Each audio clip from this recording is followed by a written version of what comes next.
Hello dear students. आज हम class 12 subject physics की पहली यूनिट को स्टार्ट करने जा रहे हैं और इस यूनिट का नाम इलेक्ट्रोस्टैटिक्स है। बेटा इलेक्ट्रोस्टैटिक्स जो है ये दो वर्ड से मिलकर के बना है, इलेक्ट्रो और स्टैटिक्स। तो इलेक्ट्रो का मतलब तो आपको पता होगा ही, इलेक्ट्रिसिटी से होगा, यहाँ पर इलेक्ट्रिसिटी से होगा, और स्टैटिक्स का मतलब यहाँ पे स्टेशनरी से होगा। स्टेशनरी को अगर आपको समझना हो तो आपने जब 11th क्लास में पढ़ा होगा तो आपने पढ़ा होगा एट रेस्ट एट मोशन। कोई भी ऑब्जेक्ट अगर रेस्ट में होता है तो उसको स्टेशनरी कहेंगे। यहाँ पे ऑब्जेक्ट की जगह हम चार्जेस की बात करेंगे।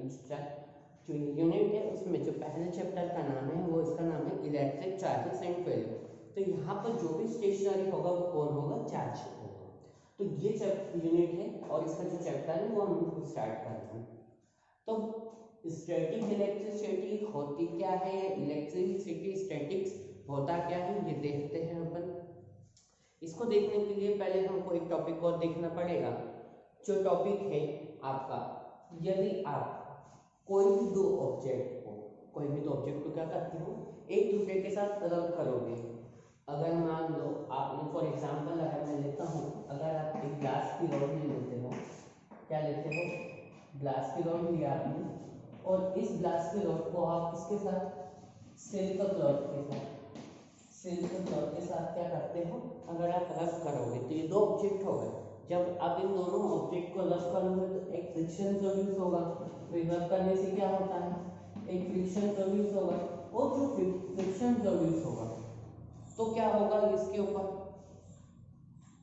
चार्ज एक्वायर हो जाएंगे। क्या हो जाएंगे? चार्जेस एक्वायर हो जाएंगे, है ना। ग्लास रॉड और सिल्क क्लॉथ को अगर हम क्या करेंगे, रब करेंगे, फ्रिक्शन प्रोड्यूस होगा, तो फ्रिक्शन से क्या होगा, चार्ज प्रोड्यूस हो जाएंगे। तो ग्लास रॉड के ऊपर पॉजिटिव चार्ज आएगा, सिल्क के ऊपर नेगेटिव चार्ज आएगा।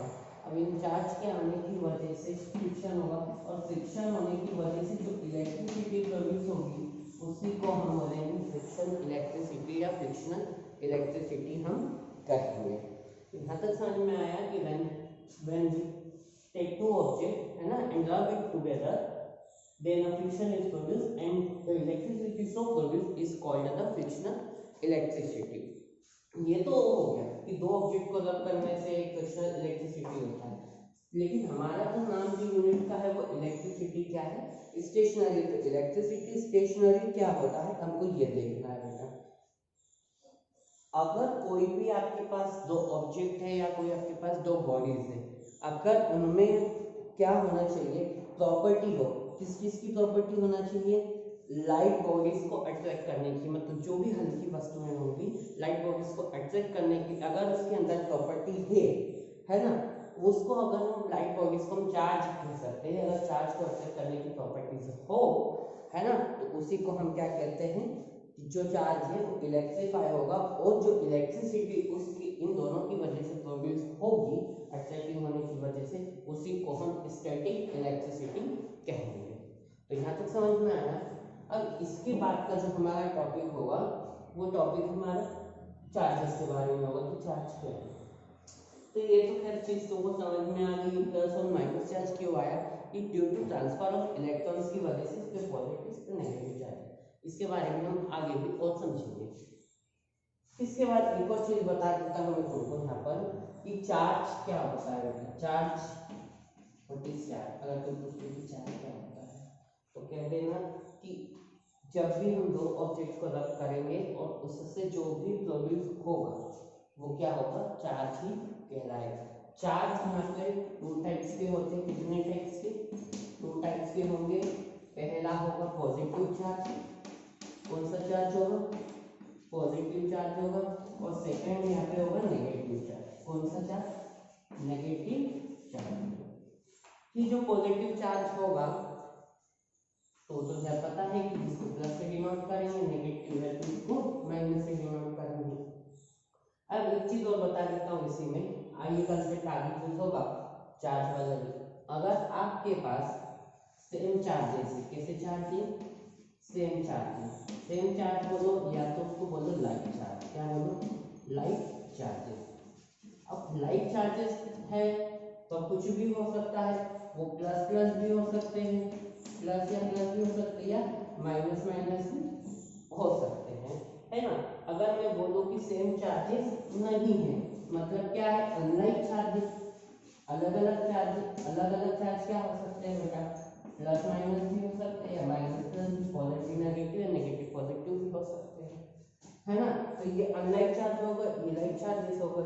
इसका बताने का मतलब क्या है, एक बार ध्यान में रखना, जब भी आपकी लाइक चार्जेस की बात होगी तो ये चार्जेस एक दूसरे को क्या करेंगे बेटा, रिपेल करने का काम करेंगे, क्या करने का, रिपेल करने का क्या करेंगे, काम करेंगे।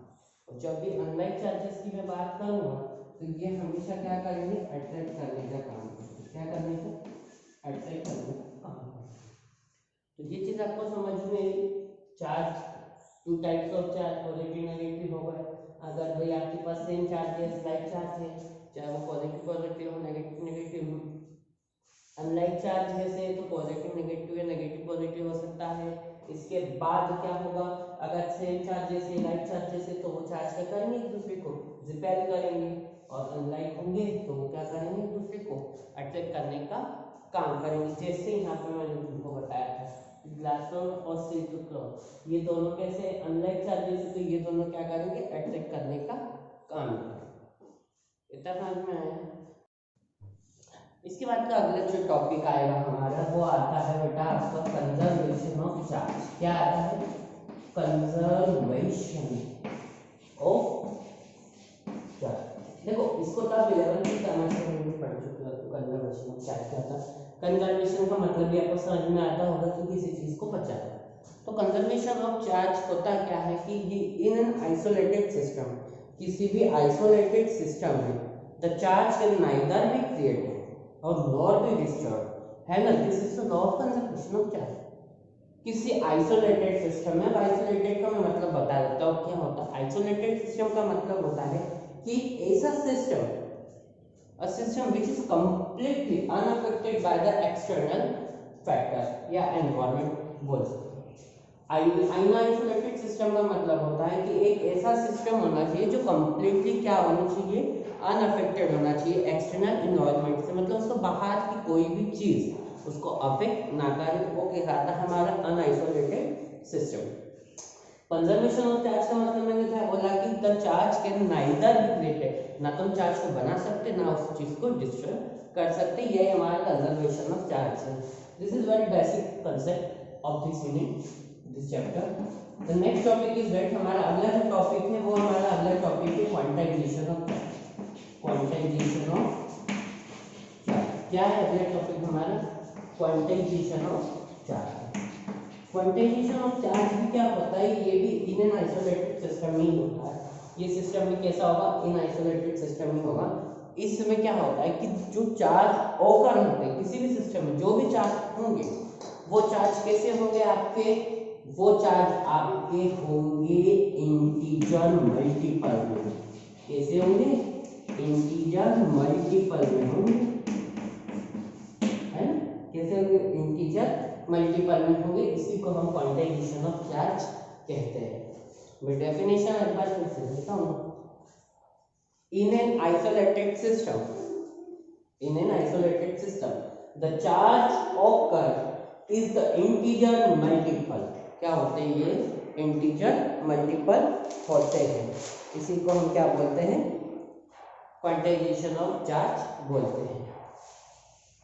अभी जो है आपको कोई चीज तो पता होगा कि जो चार्ज होता है, ये जो चार्ज है इसको हम कैसे डिनोट करते हैं, कैपिटल क्यू स्मॉल क्यू से डिनोट करते हैं, इसी को डिनोट करते हैं, है ना, क्यू से या स्मॉल क्यू से। तो Q is equal to integer multiple बोला ना, तो integer plus minus n e, where n आपका यहाँ पे एन क्या है, where n is equal to 1, 2, 3 and so on। n आपके नंबर ऑफ है, और यहाँ पर जो e है वो क्या है, इलेक्ट्रॉनिक चार्ज। उस इलेक्ट्रॉन पे जो भी चार्ज वो इलेक्ट्रॉनिक चार्ज हो।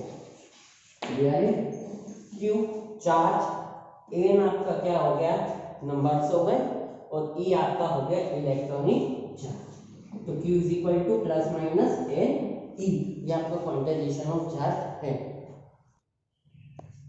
अब इसके बाद हमारा अगला टॉपिक जो आएगा वो हमारा अगला टॉपिक आता है यूनिट्स। बट फिजिक्स की बात करें तो बहुत इंपॉर्टेंट होती है यूनिट्स और dimensional formula. Units of charge, किसकी? चार्ज की यूनिट क्या होगी, चार्ज की क्या बात कर रहे हैं हम, यूनिट क्या होगी। तो एसआई यूनिट में, एसआई सिस्टम में आपकी चार्ज की जो यूनिट होती है वो क्या होती है, कूलम्ब होती है। क्या होती है, कूलम्ब होती है। ये आपकी एसआई सिस्टम में चार्ज की जो यूनिट है तो वो कूलम्ब होती है। क्या तक समझ में आया? अब एक चीज और मैं बता देता हूँ, डायमेंशनल फॉर्मूले तक भी पहुंचना है अपने को, तो डायमेंशनल फॉर्मूले के लिए ये चीज काम आएगी। चार्ज इज इक्वल टू, यहाँ पे क्या लिख दूं मैं, एम्पियर, या एम्पियर के बदले अपन यहाँ पे लिख लेते हैं करंट, ताकि और ये हमारे लिए क्या होता है अच्छे समझ, करंट और ये हो जाएगा टाइम। तो चार्ज क्या होता है, करंट इनटू टाइम का प्रोडक्ट होता है। चार्ज की यूनिट क्या होती है बेटा आपके पास, कूलम्ब होती है बिल्कुल। करंट की यूनिट आपके पास एम्पियर होती है, बिल्कुल होती है, अपन पढ़ चुके हैं। और टाइम की यूनिट होती है सेकंड, होती नहीं होती। तो coulomb is equal to ampere into second आ गया नहीं आ गया। तो अगर अपने को अब इस चीज का डायमेंशनल फॉर्मूला देखना है, क्या देखना है, डायमेंशनल फॉर्मूला देखना है। तो डायमेंशनल फॉर्मूला इसका कैसे निकाल पाएंगे हम, डायरेक्ट एम्पियर है तो ए आ जाएगा और सेकंड है तो टी आ जाएगा। आपका जो डायमेंशनल फॉर्मूला होगा वो क्या बन जाएगा, ए टी बन जाएगा। तो यहाँ तक तो हमने इस यूनिट के इस चैप्टर का इंट्रोडक्शन पार्ट देख लिया था।